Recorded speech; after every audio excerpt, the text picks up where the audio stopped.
Եվ այսպես ուշադրություն, շատ կարևոր տեղեկատվություն, միացեք մեր ալիքին եւ այս տեսանյութի տակ անպայման ցեխ մեկ հավանել կոճակը, որպեսզի այն տարածվի։ Լոս Անջելեսում բնակվող մեր շատ սիրելի հայրենակիցներից տեղեկանում ենք հետեւյալը, որ 2 օր առաջ Բրբանքում 4 հայ երիտասարդների են ձերբակալել միգրացիոն ծառայությունը։ Եվ այս ամենը բնականաբար Թրամփի որոշումների արդյունքն է, որ առանց անօրինական միգրանտների Ամերիկա նրա այս ցանկությունը կատարվում է եւ շատ ու շատ անձնավորությունների են ձերբակալում։ Մեզ ասած տեղեկատվությունների համաձայն այդ 4 երիտասարդները, որոնց իրենց իսկ վարձած բնակավայրում ձերբակալել են, նրանք ընկերներ են եղել եւ Միացյալ Նահանգներում զբաղվում էին տաքսի վարելով եւ առաքումներ իրականացնելով։ Իհարկե, այդ աշխատանքները նրանք կատարել են ոչ սեփական անուն ազգանուններով գրանցված ակաունտներով, այլ ուղղակի ինչ-որ օրինական Ամերիկայում բնակվող հայ քաղաքացիների օգնությամբ նրանց սեփական անուններով վարել են մեքենաներ եւ այսօր հայտնվել են միգրացիոն ծառայության ուշադրության կենտրոնում եւ նաեւ տուժում են այն քաղաքացիները, որոնք իրենց սեփական անուն ազգանունով բացում են Uber-ի սայթեր կամ DoorDash-ի սայթեր, այսինքն տաքսի վարելու կամ առաքման ծառայության սայթեր եւ դրանք վարձով տալիս են կամ ուղղակի հենց այնպես տալիս են այն հայերին, որոնք անօրինական են գտնվում Ամերիկայում, եւ այսօր նաեւ խնդիրներ է ստեղծվում Միացյալ Նահանգներում բնակվելու իրավունք ունեցող այն անձանց նկատմամբ, որոնք անօրինական կերպով օգնություն են ցուցաբերում Միացյալ Նահանգներում անօրինական բնակվողներին։ Շատ վատ վիճակ է իրականում, թե փողոցներում, թե մեքենայի մեջ կանգնեցնում են, փաստաթղթերը հարցնում են, եթե նորմալ է հաջողություն, բարի ճանապարհ, եթե նորմալ չի, արդեն հետագա գործողությունները ըստ օրենական ձևաչափի իրականացնում են։ Շատ դժվար է լինելու խուսափել Թրամփի այս նոր օրենքներից եւ եթե դուք անօրինական եք գտնվում Ամերիկայում, եթե ունեք հնարավորություն շատ արագ կերպով օրինականացրեք ձեր այնտեղ գտնվելը,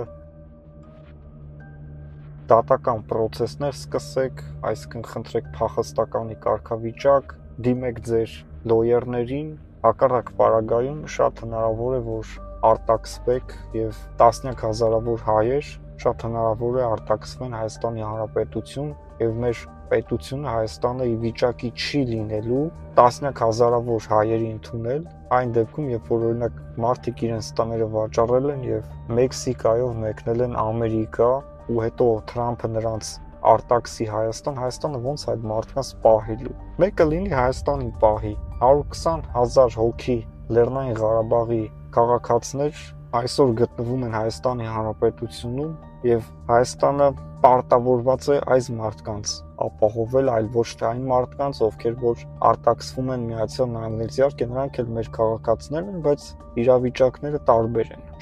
Շատերը գիտեին, որ Թրամփը գալու է իշխանության, շատերը գիտեին, որ Միացյալ Նահանգներում միգրանտների դեմ սկսելու են լուրջ գործողություններ, որովհետև արդեն ամեն ինչ հասել էր վերջնամակարդակի։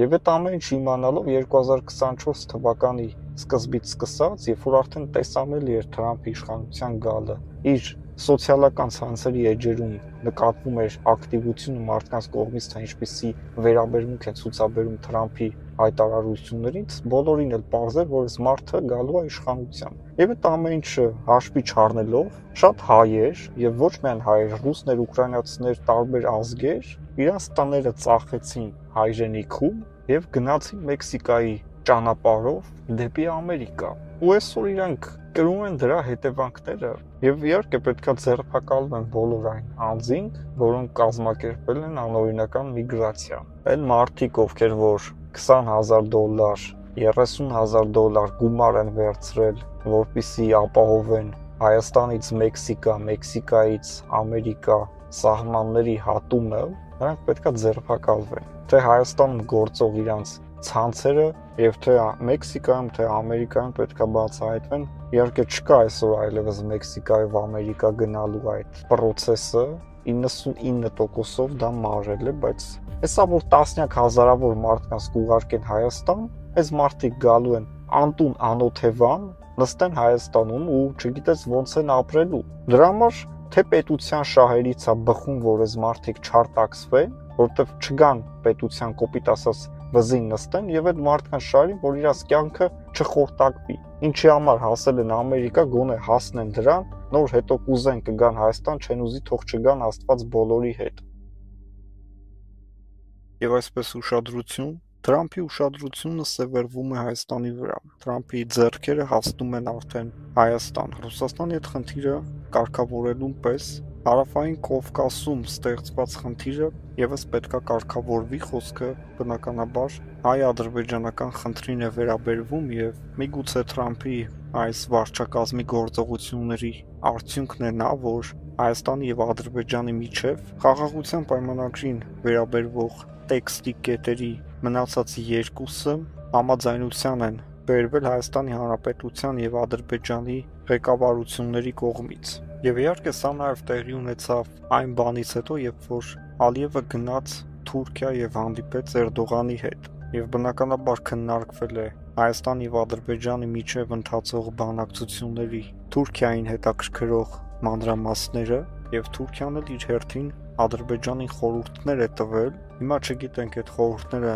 եղել են ընդդեմ մեզ, թե այդ խորհուրդները ուղղակի եղել են խորհուրդներ, որը ոչ մեկին չի վնասել, բայց մենք ունենք մի իրավիճակ, երբ որ ադրբեջանական կողմը ասում է վերջ, խաղաղության պայմանագիրը պատրաստ է, բայց դեռևս չգիտենք, թե դա երբ ամբողջական վերջնական տեսքի կբերվի եւ երբ դա կստորագրվի եւ որտեղ կստորագրվի։ Շատ կարեւոր է իհարկե թե դա որտեղ է ստորագրվելու, թե Ռուսաստանում, թե Թուրքիայում, թե այլ պետությունում, բայց մենք խորհուրդ կտանք դա ստորագրել կամ Իրանում, կամ Վրաստանում։ Խորհուրդ չենք տա դա ստորագրել Թուրքիայում եւ Ռուսաստանում։ Այնտեղ, որտեղ որ ստորագրվել են վերջին շրջանում Հայաստանին վերաբերվող պայմանագրեր, ըստ էության դրանք ինչքանով որ վերաբերվել են Հայաստանին, այնքանով էլ վերաբերվել են Ռուսաստանի պետական շահերին եւ ավելի շատ ներկայացրել են ռուսական պետական շահը, քան հայկականը, որի արդյունքում մեր պետությունը մինչև հիմա ոտքի չի կարողանում կանգնել։ Ինչ վերաբերվում է Միացյալ Նահանգների եւ Հայաստանի միջև գործընթացներին, որոնք ակտիվորեն ընթանում են, Միացյալ Նահանգներում գտնվող Հայաստանի դեսպանը գրեթե ամենօրյա ռեժիմով հանդիպումներ է ունենում